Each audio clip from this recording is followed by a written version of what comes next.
ल्याउन त ल्याउनु भयो, तर 15वटा चाहिँ भैँसी चाहिँ ल्याएर आउनुभयो, यमराजको वाहन ल्याएर आउनुभयो, होइन र? होइन, यो त जुङ्गाको लडाइँ जस्तो बनाइयो कि मेरो देशको प्रधानमन्त्री हो नि, भारतबाट मेरो देशको प्रधानमन्त्री भैँसी चढेर आयो भन्दा मेरो सम्मान हुन्छ? मैले त राष्ट्रपतिजी र प्रधानमन्त्रीजी सिक्किमको लेन्डुप दोर्जेको बाटोमा जानुभयो भनेर मैले प्रश्न सोधेको। यो नागरिकता विधेयक प्रमाणीकरण फिर्ता लिनु भएन र संसदसँग सोध्नु भएन भने संसदले प्रधानमन्त्री विरुद्ध अविश्वासको प्रस्ताव राख्नुपर्छ, राष्ट्रपति विरुद्ध महाभियोगको प्रस्ताव राख्नुपर्छ। तपाईँहरू कहिले सोध्नु भएको थियो कि प्रचण्ड पनि यो देशको 4 चोटि प्रधानमन्त्री हुन्छ भनिकन? कहिले सोध्नु भएको थियो? प्रचण्डजीले त कुनै दिन राङै बलिदिनु भएको थियो नि। भागभण्डाकोबाट जुन न्यायाधीशको नियुक्ति हुन्छ दलीय आधारमा, दलीय आस्थाको आधारमा, त्यो आफैमा गलत हो। कम्पिटेन्ट आदमी जो न्यायाधीश बन्ने लायक छ त्यो हुनुपर्छ। त्यो दलको फेद समातेर जुन न्यायाधीशजीहरू बन्नुभएछ त्यो न्यायाधीशजीको जुन न्याय सम्पादन नै जनताको, गरिब जनताको प्रति कहिले पनि सार्थक देखिन। त्यस कारण ठुला ठुला भ्रष्टाचारको बारेमा कहिले पनि उहाँ फैसला गर्नु। स्वयं प्रधानमन्त्रीज्यूले नै मेरो के भैँसी भनिकन उहाँले नै सुरु गर्नुभएको, एन्डिङ चाहिँ अर्कोले गरेको मात्र हो। भैँसीको एउटा डिस्कोर्स सुरु भएको छ, त्यो तपाईँ हामी सबैलाई थाहा छ। र हाम्रो मान्य शिशिर खनालले बोल्नुभन्दा अगाडि स्वयं प्रधानमन्त्रीले पनि त्यो भैँसीसँग सम्बन्धित केही दृष्टान्तहरू त्यहाँ प्रस्तुत गर्नुभएको थियो। संविधान अपुरो छ भने त संविधान संशोधन पो ल्याउनु पर्यो, होइन? संविधान मिच्न त पाइएन। आज संसदको द्रष्टमा प्रधानमन्त्री इतिहासमै नेपालको प्रधानमन्त्री यति न्यूय। कसरी मनोरञ्जन बढी लिन सकिन्छ, कसरी न्याक्न सकिन्छ, कसरी बढी अपमान गर्न सकिन्छ, इन्टरटेनमेन्ट गर्ने थलो भयो। त्यसकारण यो यस्तो खालको चाहिँ बहसको कुनै अर्थ छैन। संवैधानिक र कानुनी दायित्वको दायराभित्र बस्नुपर्छ, त्यो माथि कोही पनि हुँदैन। त्यस कारणले बारम्बार जुन संविधानको उल्लङ्घन हुन्छ, कहिले राष्ट्रपतिबाट, कहिले प्रधानमन्त्रीबाट, कहिले अदालतबाट, त्यो हामीलाई स्वीकार छैन। जो संविधानको माथि बस्न खोज्छ, जो संविधानलाई उल्लङ्घन खोज्छ, त्यसलाई प्रश्न दर्शाइन्छ, त्यसको विरोध गरिन्छ। आफ्नो वस्त्र उतारेर, धोती र गम्छा बेडेर जसरी चाहिँ उहाँले देखाउनु भएको छ, साँच्ची भन्यो भने भगवानको पनि भगवान भनेको त पशुपतिनाथ हो नि। यो त्यो रूप इन्डियामा देखाउनुभन्दा हाम्रै पशुपतिनाथमा देखाइदिएको भए त सहानुभूति आउँथ्यो। यही अवस्था हुने हो भनेदेखि सर्वधर्म समभाव, सनातन सापेक्ष हिन्दू राष्ट्र र संवैधानिक राज संस्था बाहेक यो देशलाई ठेक्न सक्दैन। जुन कुरा हामीले पब्लिकमा हिजो भनेको छ त्यो कुरा उहाँहरूले बिस्तारै प्रचण्डजीले त घेरु वस्त्र लगाइकन मानिसकेपछि अब बाँकी केही हुन्छ र?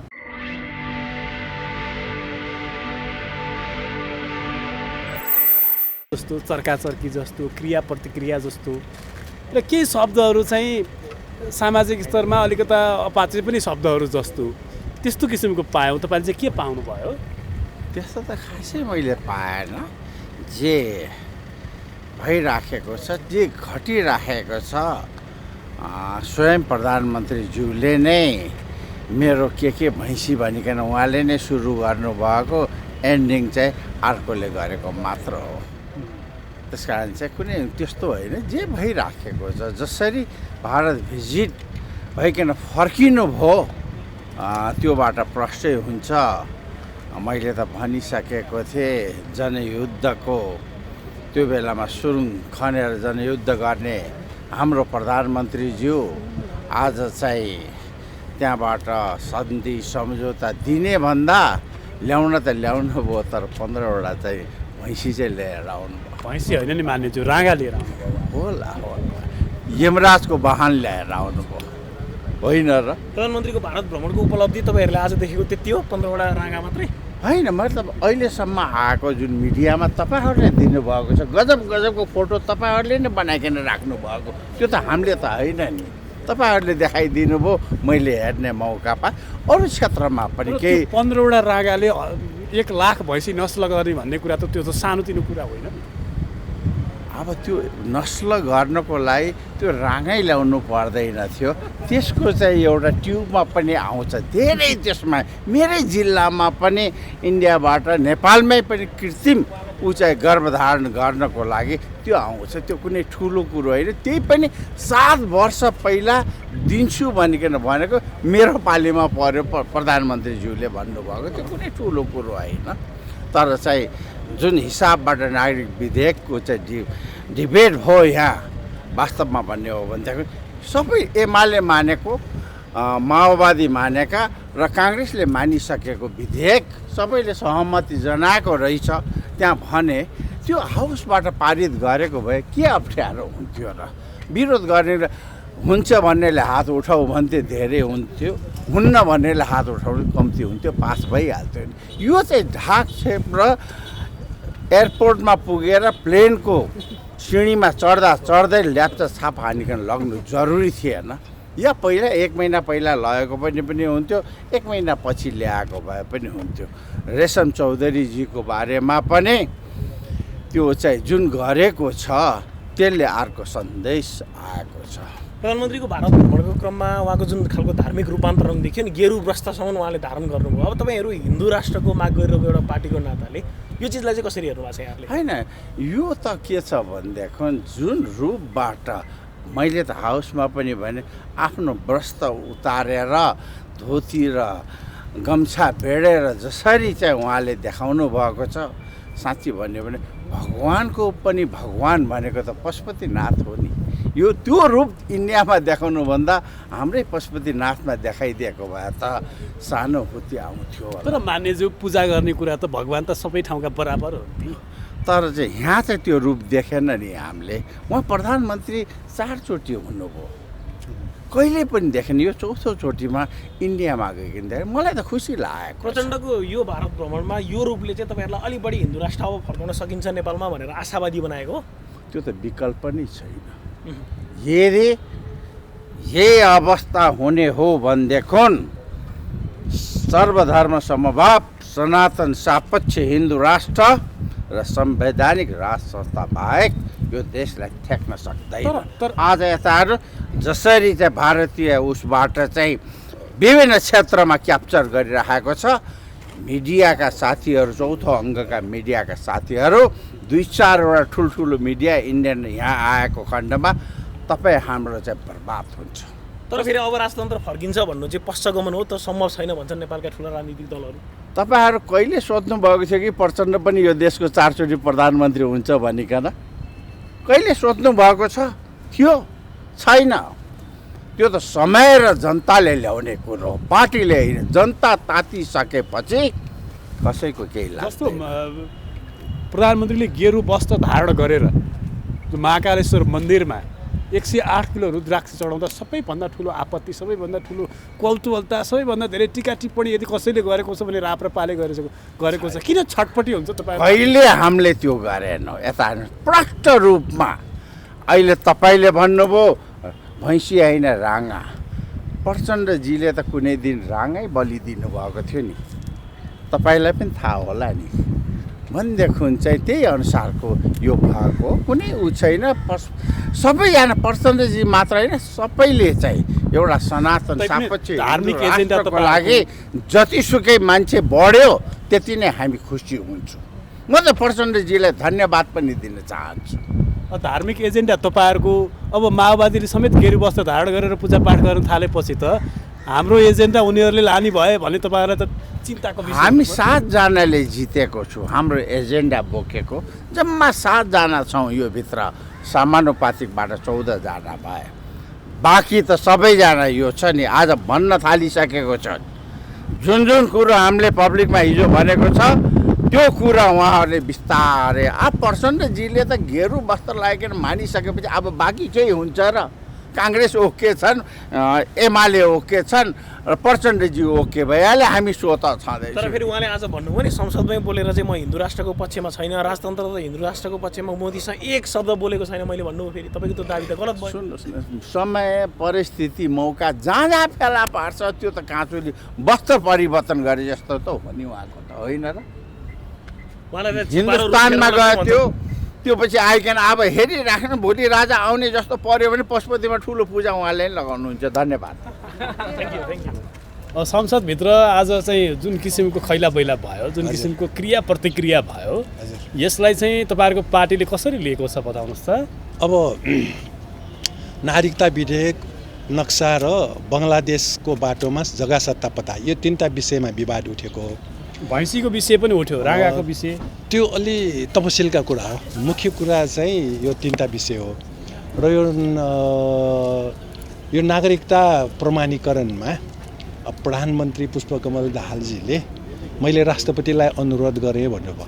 हाम्रो संविधानमा कुनै पनि विधेयकबारे प्रधानमन्त्रीले राष्ट्रपतिलाई अनुरोध गर्ने बन्दोबस्तै छैन र साथसाथै राष्ट्रपति रामचन्द्र पौडेलजीले पनि प्रधानमन्त्रीको अनुरोधमा प्रमाणीकरण हुन बाँकी विधेयकमा प्रमाणीकरण गर्ने भनेर कतै लेखेको छैन। त्यसकारण यो दुवै हाम्रो संसदीय परम्परा र यो संविधानको विपरीत छ र प्रधानमन्त्रीले पनि प्रमाणीकरण नभएको विधेयक अब के गर्ने भनेर संसदसँग सोध्नुपर्ने, राष्ट्रपतिजीले पनि प्रमाणीकरण नभएको विधेयक अब के गर्ने भनेर संसदसँग सोध्नुपर्ने हो। संसदले मात्रै विधेयकबारे राष्ट्रपतिलाई पठाउने पत्रको बन्दोबस्त छ। त्यसकारण यो दुवै मिलेन। यो नमिलेको हुनाले यसको आज विरोध भयो र संसदमै ल्याउनुपर्छ, संसदमा छल्न पाइँदैन भन्ने हो। हाम्रो पनि भनाइ त्यही हो। र अखण्ड भारतको नक्सा सम्बन्धमा नेपालको लुम्बिनी र कपिलवस्तुलाई जोडेर अखण्ड भारतको नक्सा त्यहाँ भारतको संसदीय भवनमा टाँगिएपछि त्यो त प्रधानमन्त्री पुष्पकमल दाहालजीको भ्रमण अगाडि नै यो समाचार आइसकेको हो। उहाँले यो विषय सोधेको कुरा गरेको भन्नुभयो, यसलाई खारेजै गर्नुपर्छ भनेर भन्नु भएन। भनेपछि उहाँको त्यहाँ राख्ने प्रधानमन्त्रीजीले भारतसँग अखण्ड भारत अथवा नेपालको भूमि मिचिएको नक्सा भारतले राखेपछि त्यो खारेजै हुनुपर्छ हामी मान्दैनौँ। यहाँ त यो मिल्दैन, हाम्रो सार्वभौमिकतामाथि किन हस्तक्षेप गरेको भनेर उहाँले यो कुरा राख्नु भएन। र साथसाथै अब यो बङ्गलादेशको सम्म जाने बाटोको विषयमा पश्चिम नेपालको लिम्पियाडोरा, कालापानी र लिपुलेक सत्ता पत्ता गर्न सकिने भनेर जुन कुरा उहाँले कान्तिपुर पत्रिकामा पनि इन्टरभ्यूमा भन्नुभएको छ, उहाँले यसरी भन्न पाइँदैन।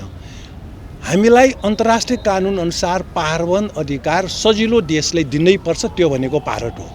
हाम्रो भूमि लेनदेन गर्ने कुरो प्रधानमन्त्रीले राख्नु नहुने हो, यो देशघाती कुरा हो। त्यसकारण नागरिकता विधेयक, अखण्ड भारतको नक्सा र यो बङ्गलादेशमा जाने बाटोबारे प्रधानमन्त्रीजीले जुन काम कारवाही गर्नुभयो, जुन अभिव्यक्ति दिनुभयो, त्यो नेपालको हितमा छैन। त्यसकारण नागरिकता विधेयक प्रमाणीकरण खारेज गर्नै पर्छ। प्रधानमन्त्रीजीले यहाँ बोल्नुपर्ने त्यो बोल्नु भएन। अखण्ड भारतको नक्सा हामी स्वीकार गर्दैनौँ भनेर पनि बोल्नु भएन। त्यो खारेज नभएसम्म भारतसँगको सम्बन्धमा हामी नजिक जाँदैनौँ, हामी अडान लिएर बस्छौँ भनेर पनि भन्नु भएन। र बङ्गलादेशसम्म जाने बाटोमा लेनदेन जग्गा सत्तापत्ता गर्ने कुरो पनि अब हामी गर्दैनौँ भनेर सिधा भन्नु भएन। त्यसकारण संसद बैठक चल्ने स्थिति छैन। उहाँहरू प्रधानमन्त्रीजीले सरकार तर्फबाट नागरिकता विधेयक प्रमाणीकरणमा जुन प्रक्रिया गलत हो त्यो खारेज हुनैपर्छ, फिर्ता लिनैपर्छ। अखण्ड भारत नक्साको विरोध गर्नैपर्छ। त्यो फिर्ता नभएसम्म, अखण्ड भारतको नक्सा खारेज नभएसम्म प्रधानमन्त्रीजीले अडान लिएर भारतसँगको सम्बन्धमा पुनर्विचार गर्नैपर्छ। त्यो कुरा आएन र बङ्गलादेश जाने बाटोको विषयमा पनि सत्तापत्ता गर्ने होइन भनेर स्पष्टसँग भन्नु भएन र यो भन्नै पर्छ। यो नभन्नेसम्म संसद अगाडि बढ्ने स्थिति छैन। तपाईँहरूले संसद बहिष्कार गर्नुहुन्छ कि के गर्नुहुन्छ? त्यसमा संसदभित्रै लड्ने हो, बहिष्कार गर्ने किन गर्ने? माइजू, आज तपाईँहरूले भारत भ्रमणका सन्दर्भमा जसरी स्पष्टीकरण सोध्नुभयो, प्रधानमन्त्री प्रचण्डले त्यसको जवाफ पनि दिनुभयो, तपाईँले पनि केही कडा प्रश्नहरू राख्नुभएको थियो। त्यो स्पष्टीकरण चाहिँ कतिको चित्त बुझ्दो आयो तपाईँको प्रश्न? मैले त राष्ट्रपतिजी र प्रधानमन्त्रीजी सिक्किमको लेन्डुप दोर्जेको बाटोमा जानुभयो भनेर मैले प्रश्न सोधेको। प्रधानमन्त्रीजीले यो प्रश्नको जवाफै दिनु भएन। हामी लेन्डुप दोर्जेको बाटोमा छैनौँ, देशको सार्वभौमिकता र सीमा सुरक्षामा हामी डटेर लागि पर्छौँ भनेर भन्नु भएन। त्यति कडा प्रश्न गरेपछि कहाँ उत्तर दिनुहुन्छ त प्रधानमन्त्री? के को कडा हो? यो त हिजो इतिहासमा देखिएको विषय हो, कडा होइन। यो यथार्थ प्रश्न हो। दिनको लागि होइन, सबैको सहमति छ। यो चाहिँ नेपाली नागरिकहरूलाई जो नागरिकताबाट वञ्चित छन् उनीहरूलाई दिनको लागि हो भने यो किन लेन्डुप दोर्जे भन्ने उहाँको प्रश्न छ नि त। सच्चा नेपाली नागरिकलाई नेपाली नागरिकता दिनुपर्छ, विदेशीलाई नेपाली नागरिकता दिनुहुन्न।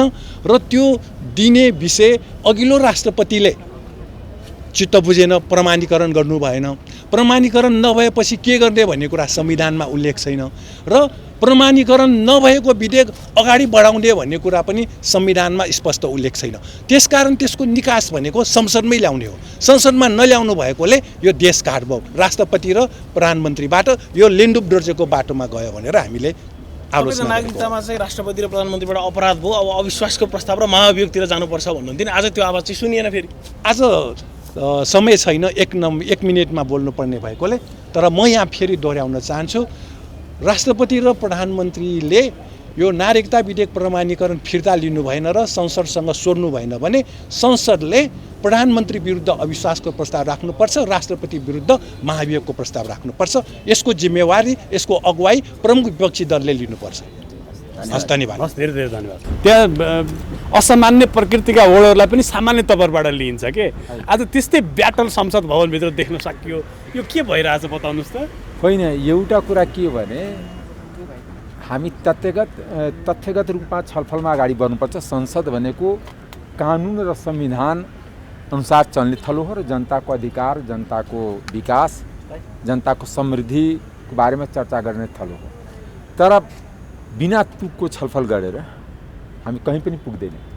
दोस्रो कुरा, सत्ता पक्ष र प्रतिपक्षको भुकुण्डो खेलेर, फुटबल खेलेर नेपाली जनतालाई हामी कहाँ पुर्याउने, नेपाल राष्ट्रको समृद्धि कहाँ पुर्याउने, यो सबभन्दा महत्त्वपूर्ण सवाल हो। मेरो एउटै प्रश्न हुन्छ, जहिले पनि म संविधानमा विश्वास गर्छु, कानुनी राज्यमा विश्वास गर्छु। म संविधानको धारा कोट गरेर नि प्रश्न गरेका थिएँ कि विगतको राष्ट्रपति, योभन्दा पहिलाको राष्ट्रपतिले दोस्रोचोटि संसदले पठाइसकेपछि विधेयक कुन नियमले, कुन कानुनले, कुन संविधानले उहाँले प्रमाणीकरण गर्नु भएन। त्यो उहाँ कहाँ संविधानभन्दा माथि हो नि। एकचोटि यस्तै कुरा 56 सालमा तत्कालीन प्रधानमन्त्री कृष्णप्रसाद भट्टराईको बेलामा स्वर्गीय राजा वीरेन्द्रलाई नागरिकता विधेयक दिएको थियो। मेरो सवाल दुईटै से हुन्छ, कानुनभन्दा माथि न सर्वोच्च अदालत बस्न पाइन्छ, सर्वोच्च एकल जाति हो, त्यसको नियुक्ति प्रक्रिया गलत हो, सर्वोच्चको न्यायाधीशको नियुक्ति प्रक्रिया सही होइन। किनकि भागभण्डाकोबाट जुन न्यायाधीशको नियुक्ति हुन्छ दलीय आधारमा, दलीय आस्थाको आधारमा, त्यो आफैमा गलत हो। कम्पिटेन्ट आदमी जो न्यायाधीश बन्ने लायक छ त्यो हुनुपर्छ। त्यो दलको आदि फेद समातेर जुन न्यायाधीशजीहरू बन्नुभएछ, त्यो न्यायाधीशजीको जुन न्याय सम्पादन नै जनताको, गरिब जनताको प्रति कहिले पनि सार्थक देखिन। त्यस कारण ठुला भ्रष्टाचारको बारेमा कहिले पनि उहाँ फैसला गर्नुहुन्न। आज 20 वर्षदेखि भ्रष्टाचारको मुद्दा चलिरहेछ। मेरो क्षेत्रको एउटा भ्रष्टाचारको मुद्दा चाहिँ 20 वर्षदेखि, 58 सालदेखि 22 वर्ष भइसक्यो, तर अहिलेसम्म उहाँले न्याय निरूपण भएको छैन। तर नागरिकता विधेयकमा 51 सालदेखि 80 सालसम्म आउँदाखेरि मैले मितिबाहेक तपाईँलाई भनिदिन सक्छु 17 चोटि सर्वोच्चले स्टे गरेको छ।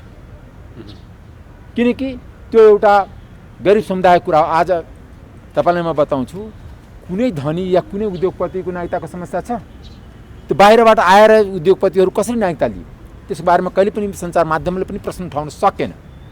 तर गरिबको छोराछोरी, चाहे त्यही मुसरको होस्, चाहे चमारको होस्, चाहे जो बेचारा अल्पत्र भएर जोसँग जग्गा छैन, ब्याङ्क एकाउन्ट छैन, तिनीहरूको नागरिकताको सवाल आउँदाखेरि यहाँ एउटा स्युडो राष्ट्रियताको विषय बनिन्छ। त्यो सुरुदेखि मेरो भनाइ के भने कुनै पनि विदेशीलाई हामी नागरिकता नदिउँ। कसले बर्माबाट आएको मान्छेलाई बर्मेली टोल बसाएर नागरिकता दिएको हो, कसले सिक्किमबाट आएको मान्छेलाई नागरिकता दिएको हो, कसले दार्जिलिङबाट आएको नागरिकता दिएको, कसले असमबाट आएको नागरिकता दिएको हो।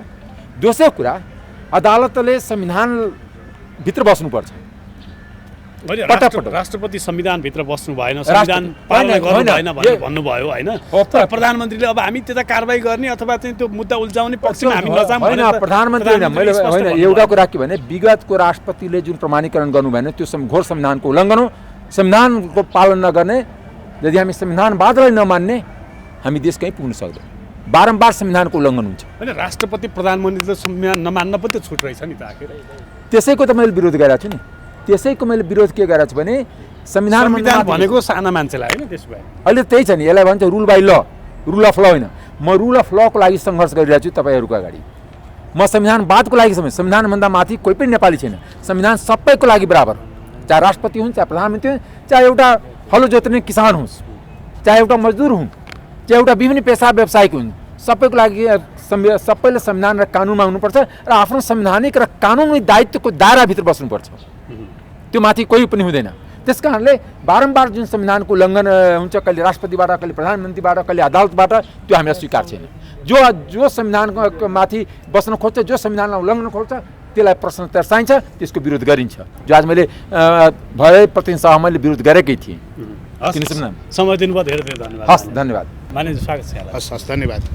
अब आज संसदमा जुन किसिमका क्रिया प्रतिक्रियाहरू भए, विशेष गरी शिशिर खनालले जुन प्रसङ्ग उठाउनु भयो, अब त्यो शब्द चाहिँ हामीले कसरी प्रयोग गर्ने, तर त्यो अलिकता संसदीय मर्यादाभित्र पनि त्यो शब्द रहेन भन्ने प्रसङ्ग बाहिर सामाजिक वृत्तमा, राजनीतिक वृत्तमा उठिरहेको छ।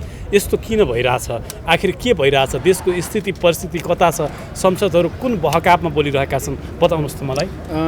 त्यो ठ्याक्कै त्यस्तो बहकापमा पनि होइन, किनभने अहिलेको सामान्य प्रधानमन्त्रीको भारत भ्रमणसँगै त्यो भैँसीको एउटा डिस्कोर्स सुरु भएको छ, त्यो तपाईँ हामी सबैलाई थाहा छ।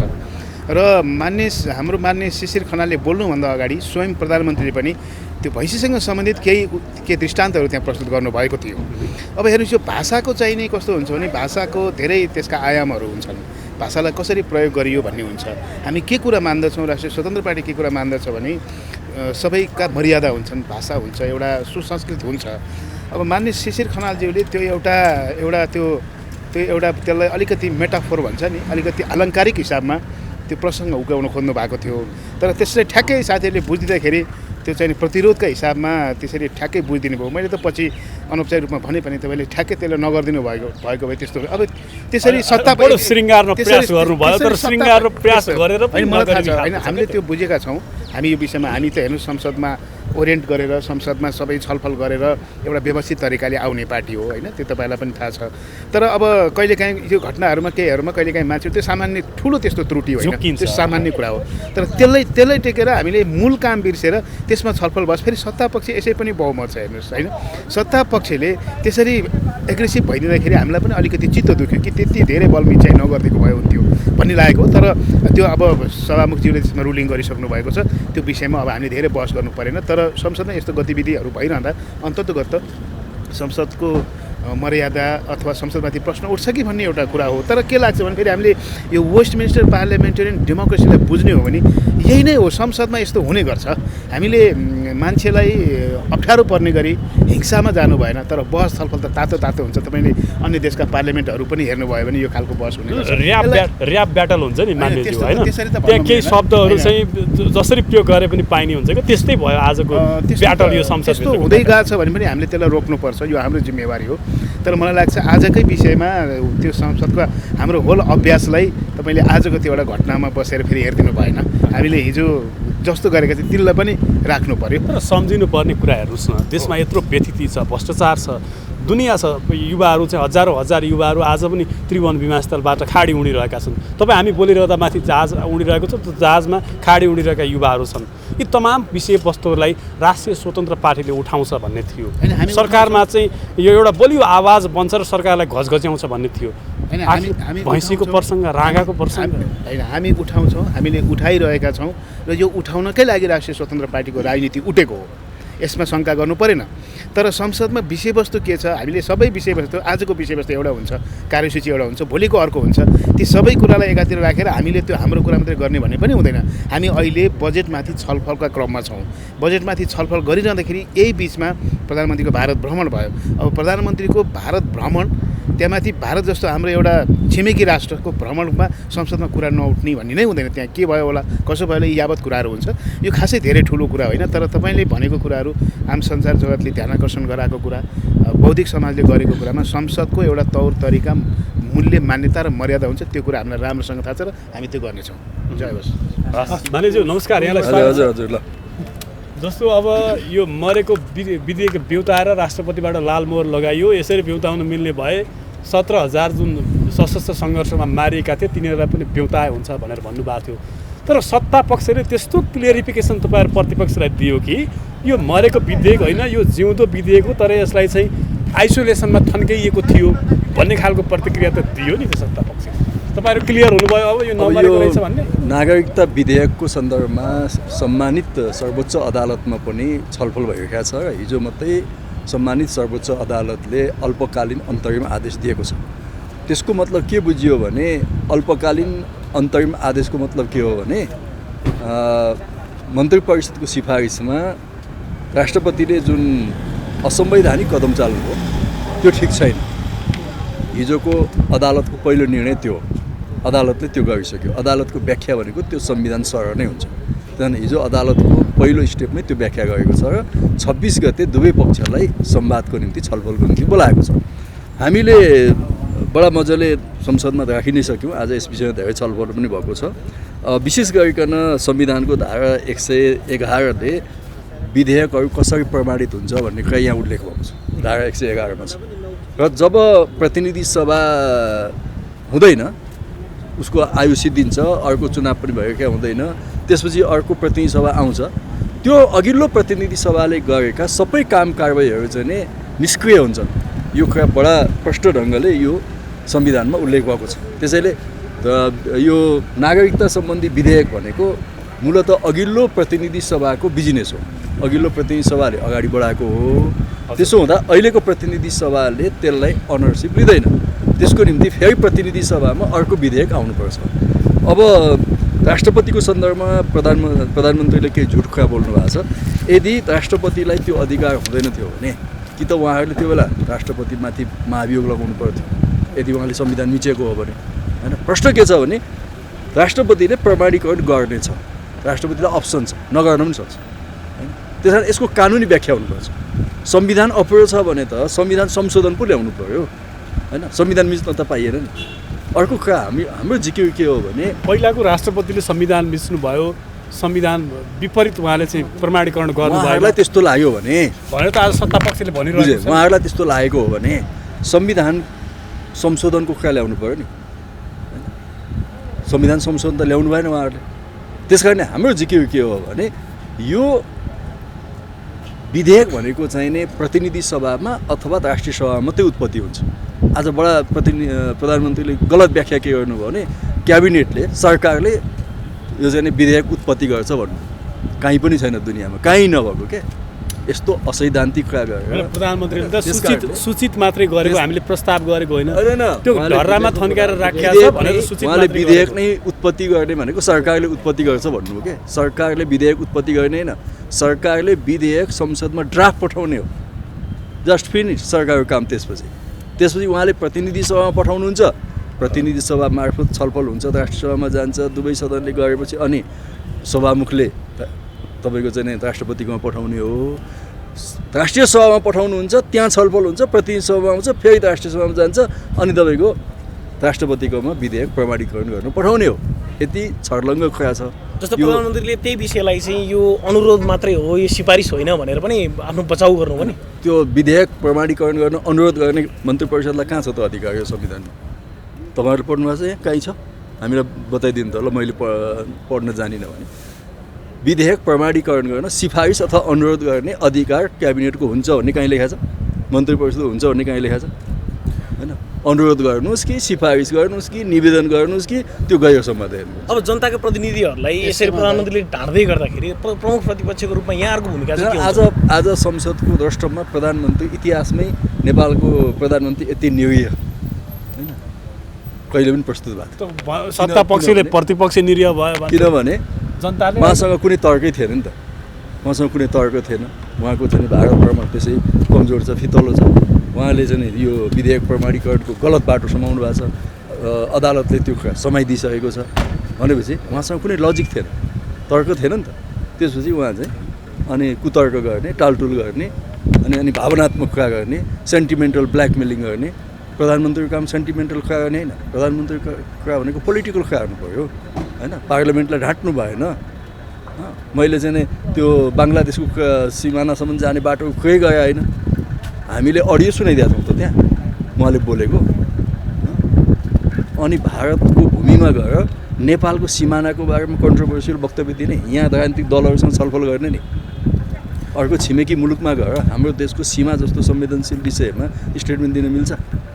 त्यस कारणले प्रधानमन्त्रीसँग हामीले जवाफ माग्यौँ, चित्तबुझ्दो जवाब छैन। अब नागरिकता विधेयकको सन्दर्भमा अदालतमा विचार दिन्छ, त्यसो हुनाले हामीले त्योभन्दा बढी स्टेप लिन मिल्दैन। अब अदालतले के भन्छ हेरौँ, अन्तिम आदेश तर आइसक्यो। त्यसो भन्दै गर्दा यहाँले अघि भनेको जस्तो मृत विधेयक जुन छ नि त्यहाँ त प्रधानमन्त्री फेरि सञ्जीवनी बुटी खुवाउनु भयो नि त्यो मृत विधेयकलाई आज संसदमा तपाईँहरूको अगाडि। उहाँसँग त्यो सञ्जीवनी बुटी खुवाउने कुनै उपाय नै छैन, उहाँ कुनै त्यसको चाहिँ डक्टर नै होइन, उहाँसँग त्यो अधिकारै छैन, कहाँबाट खुवाउनु होइन? त्यो त विष खुवाउनु हो उहाँले त, के को सञ्जीवनी बुटी खुवाउनु, विष खुवाउनु। यत्रो मुलुकलाई विभाजित गर्नुभयो भने चाहिँ विष पो खुवाउनु भयो त उहाँले। दुईटै सदनबाट पारित भएको नागरिकता विधेयक राष्ट्रपतिले प्रमाणीकरण नगर्दाखेरि को अवस्था के हुन्छ भने संसदमा त्यो पनि अर्को विधेयक ल्याउने होइन, नयाँ राष्ट्रपति आउनुभयो, नयाँ संसद आयो त अर्को विधेयक ल्याउने नि, संविधानमा त्यो चाहिँ छ लेखा होइन? अर्को विधेयक ल्याउने बाटो त खुल्ला छ नि। जब अब त्यो प्रमाणीकरण गर्ने सभामुख छैन, त्यो प्रमाणीकरण गर्ने राष्ट्रपति छैन, त्यो विधेयक पठाउने संसद छैन, राष्ट्रिय सभा त छ नि होइन? राष्ट्रिय सभा मात्रै भएर भएन नि त, राष्ट्रिय सभा त एउटा अङ्ग न हो, प्रतिनिधि सभा हो नि त। प्रतिनिधि सभा प्रधानमन्त्रीले त पुरानो संसदको अपमान नगरौँ त्यसो भनेर भन्नुभयो आज संसद। यहाँ त प्रष्टै लेखेको छ नि त, न त यो त्यस कारण उहाँले चाहिँ त्यो पुरानो संसदको अपमान नगर्ने हो भने उहाँले यो संविधानको यो धारा संशोधन गर्नु पर्यो, धारा चाहिँ 111लाई संशोधन गर्नु पर्यो। धारा 111ले त दिँदैन, विघटन भएको वा त्यस्तो कार्यकाल समाप्त भएमा त्यस्तो विधेयकहरू निष्क्रिय हुन्छ। दुईटै सदनबाट पारित भएको त निष्क्रिय हुने छैन नि त होइन? दुईटै सदनबाट होइन, पारित भयो भने त प्रमाणीकरण भएन नि, प्रमाणीकरण नभए त त्यो निष्क्रिय भइसक्यो नि, अर्को संसद आइसक्यो नि, प्रतिनिधि सभा त अर्को आइसक्यो नि। यहाँ त प्रष्टै लेखेको छ नि, हेर्नु नै, राष्ट्रिय सभा अथवा त्यहाँ धरको विधेयक चाहिँ त्यो कार्यकाल समाप्त भए चाहिँ स्वतः निष्क्रिय हुन्छ। खैर यो अदालतमा रहेको विषय भयो मान्यज्यू। यही हो मान्यज्यू भोलिबाट के हुन्छ प्रतिपक्षी दलले अबका दिनमा के रणनीति? होइन, अब हामी यो बजेटको बारेमा छलफल गर्छौँ भोलिदेखि होइन, नियमित कारबाहीमा सुरु हुन्छ। अब नागरिकताको संसद अवरुद्ध त गर्दैन अब होइन, नागरिकताको विषय अब अदालतलेमा गइसकेपछि त्यस विषयमा धेरै अब चर्चा परिचर्चा गर्नु हुँदैन। हजुर धन्यवाद। प्रधानमन्त्री भारत भ्रमणका विषयमा जवाफ दिने भनेर आज संसदमा जवाफ दिइरहँदा प्रतिपक्षी दलले पनि प्रधानमन्त्री भैँसी चढेर आउनुभयो भन्ने, प्रधानमन्त्रीले मैले होइन म भैँसी चढेर आएको भनेर त्यो किसिमको सङ्केत गरेर बोल्ने, देशमा यति धेरै तमाम विषयवस्तुहरू छन्, आर्थिक मन्दी छ, चरम सङ्कट छ, गरिबी छ, बेरोजगारी छ, युवाहरू हजारौँ युवाहरू एयरपोर्टबाट आज दुबई कतार गइरहेका छन्। यी विषयहरू चाहिँ किन बहसको विषय हुँदैन? यतिका धेरै सांसदहरूले भैँसी चढेर आएको विषयलाई नै बहसको विषय बनाउने के भइरहेछ आखिर संसदमा बताउनुहोस् त। मतलब कतिपय दृश्यहरू चाहिँ यो संसदमा छलफल भइरहेको हो कि अन्त कतै भएको जस्तो देखिन्छ होइन? अब संसदको छलफल मर्यादित हुनुपर्छ, शब्दहरू त्यसअनुसार चयन हुनुपर्छ, संसदको समय दुरुपयोग नहुने गरी, वेस्टेज नहुने गरी संसदको बहसलाई अगाडि बढाइनुपर्छ। खास गरी के थियो भने नागरिकता सम्बन्धी विधेयकमा प्रोसेस मिलेन भनेर सत्तारूढ पक्षको सांसद म स्वयंले पनि कुरा उठाएको थिएँ। तर अब त्यो अदालत गइसकेको विषयलाई फेरि संसदमा बारम्बार चाहिँ कुरा नै केही नभए जस्तो गरी उठाइरहने, त्यसैका बारेमा प्रश्न गरिरहने, त्यो कुरा चाहिँ पहिलो कुरा त्यो स्वाभाविक होइन। यस्ता कुरा पहिले आयो भने अदालत भएको विषयमा किन कुरा गरेको भनेर भन्ने, फेरि पछि त्यही कुराहरू उठाइरहने कुरा चाहिँ स्वाभाविक हुँदैन। नागरिकता सम्बन्धी विषयमा प्रोसेस अपनाउने सवालमा भएको त्रुटिमा सरकारको पनि कमजोरी छ, त्यो अदालत गइसक्यो। त्यसैले अब त्यसका बारेमा संसदमा धेरै छलफल गरिरहन अथवा त्यसको छलफलै गर्न अहिलेलाई आवश्यक भएन, अदालतको फैसला नआइन्जेल। जहाँसम्म भारत भ्रमणको कुरा छ, प्रधानमन्त्रीले भारत जानुभन्दा अगाडि संसदमा सम्बोधन गरेर जानुभएको, भारतको भ्रमण गरेर फर्केर आइसकेपछि प्रधानमन्त्रीले संसदलाई जानकारी गराउनु पर्थ्यो। त्यो हिजै उहाँले गर्नु पर्थ्यो, आज गर्नुभयो। आज जानकारी गराएर भारतमा के भएको हो अथवा यहाँ जुन बाहिर उठेका विषयहरूका बारेमा पनि उहाँले जवाफ दिनुभयो। अब त्यसभन्दा पछाडि चाहिँ कसरी मनोरञ्जन बढी लिन सकिन्छ, कसरी न्याक्न सकिन्छ, कसरी बढी अपमान गर्न सकिन्छ, इन्टरटेनमेन्ट गर्ने थलो भयो। त्यसकारण यो यस्तो खालको चाहिँ बहसको कुनै अर्थ छैन। बजेटका बारेमा छलफल गर्ने हाम्रो सेड्युल थियो होइन? त्यो सेड्युल चाहिँ हिजो पनि अगाडि बढेन, आज पनि अगाडि बढ्ने छाँटकाँट छैन। प्रतिपक्षले सत्तापक्षलाई भन्ने अनि सत्तापक्षले प्रतिपक्षकै जवाफ दिने, यति मात्रै कुरामा चाहिँ संसदको समय गइरहेको स्थिति छ। त्यसैले संसदको काम चाहिँ कानुन बनाउने हो, नीति निर्माण गर्ने हो, त्यो काममा चाहिँ संसद व्यवस्थित ढङ्गले अगाडि बढ्न जरुरी छ। सांसदहरू त्यस निम्ति जिम्मेवार भएर प्रस्तुत हुन जरुरी छ। भारतसँगका थुप्रै सवालहरू छन्, ती सवालहरूलाई मर्यादित ढङ्गले उठाइनुपर्छ। त्यो चाहिँ एकदम अनावश्यक कुराहरू उठाएर संसदभित्रै देश बेच्न पाइन्न भनेर नारा लाग्यो होइन? तपाईँको भैँसी चढेर आएको यो मेरो देशको प्रधानमन्त्रीसँग म असहमत हुन सक्छु, तर मेरो देशको प्रधानमन्त्री हो नि। भारतबाट मेरो देशको प्रधानमन्त्री भैँसी चढेर आयो भन्दा मेरो सम्मान हुन्छ। त्यसकारण संसद भनेको उदाहरणीय थलो बन्नुपर्छ। आम मानिसले संसदमा भएका गतिविधिहरू हेर्दा गर्व गर्न पाउनुपर्छ। मेरो सांसद, मेरो देशको सांसद, मेरो देशको प्रधानमन्त्री, मेरो देशको विपक्षी दलको नेता यसरी बढिरहेको छ। यस्ता योग्य सशक्त चाहिँ क्षमता भएका नेताहरू रहेको देशको म नागरिक हुँ। मेरो देशको संसदमा यति राम्ररी छलफल हुन्छ, मेरा बारेमा चिन्ता हुन्छ, यहाँका तमाम व्यतिथिहरू हटाउने बारेमा सौहार्दपूर्ण छलफल हुन्छ भन्ने र यो संसदका गतिविधि हेरेर जनताले गर्व गर्नुपर्ने ठाउँमा संसदमा चाहिँ एकदमै मर्यादा विपरीत कतिपय सन्दर्भमा कुराहरू उठिरहेको स्थिति छ। त्यो कुरा स्वाभाविक होइन। अब त्यसलाई चाहिँ अमर्यादित रूपमा मान्य ज्यू भैँसी चढेर भन्ने जुन शब्द प्रयोग गरियो यो संसदको रेकर्डबाट हटाउने भने पनि अहिलेको जमाना लाइभ छ। हेर्नुहोस् न, दुनियाँ लाइभ भइरहेको छ, समाचार वृत्तमा आइसक्यो। अब यो बहसको विषय बनिसक्यो, बहसको विषय नबनाओस् पनि कसरी, संसदहरू नै त्यो हदसम्म गिरेर बोलिसके पछाडि त बहसको विषय त बनाउनु पर्यो नि। यो स्वाभाविक रह्यो नि। के भन्नुहुन्छ यसमा? होइन, यो त जुङ्गाको लडाइँ जस्तो बनाइयो कि केही दिन अगाडि पूर्व प्रधानमन्त्री केपी ओली ज्यूको पालामा पशुपतिमा जलहरी लगाइएको हो भनेर एकजना सांसदले भन्नुभयो। अनि त्यो फिर्ता लिनुपर्छ भनेर सम्पूर्ण तागत लगाएर संसदमा उफ्रियो अथवा संसदलाई अवरोध गर्ने, डिस्टर्ब गर्ने कोसिस गरियो। वास्तवमा त्यो सत्य थियो। केपी ओलीको पालामा नै जलहरी लगाइएको थियो। संसदको रेकर्डबाट हटाइएर त्यो उहाँको पालामा भएको काम हट्छ त? तर प्रतिपक्ष दलले त हटाउनलाई बाध्य बनायो, बाध्य बनायो, संसदलाई पनि बाध्य बनायो। अब सभामुखज्यूलाई पनि हाम्रो आग्रह के हो भने शीर्ष दलका नेता बसे, हुने नहुने कुरा गरे, हटाउनुपर्छ भने संसदले शीर्ष दलको नेतालाई चिन्छ। त्यसैले यो चिन्दै नचिन्ने मान्छेहरूले भनेको कुरा ल्याएर यहाँ लागू गरिएको छ। त्यसकारणले कुरा के हो भने यो बोलिसकेपछि हटाएर पनि केही काम छैन। त्यसैले मर्यादित ढङ्गले बोल्ने अनि संसदमा चाहिँ विषयहरू उठ्छन्, त्यो स्वाभाविक हो। विषयहरू मर्यादित ढङ्गले उठाउनु पर्यो। आफ्नै अपमान हुने ढङ्गबाट उठाउनु भएन, संसदकै तेजोवध हुने ढङ्गबाट उठाउनु भएन। त्यसकारणले चाहिँ त्यो संसदको रेकर्डमा रहेन भनेर अन्यत्र कहीँ रहँदैन भन्ने होइन। यो असाध्यै पारदर्शी दुनियाँ हो, मिडियाको असाध्यै धेरै विकास भएको समय हो। संसदमा भएका बोलिएका सबै गतिविधिहरू यहाँ मेटिए पनि अन्त मेटिँदैन। त्यसैले सबभन्दा राम्रो कुरा के हो भने सांसदले मर्यादित ढङ्गले प्रस्तुत हुनु पर्यो, सांसद जस्तो देखिनु पर्यो अनि जनताका प्राथमिकताका बारेमा छलफल गर्ने थलोको रूपमा संसदलाई विकसित गर्नु पर्यो। हस्, धेरै धेरै धन्यवाद समय दिनुभयो।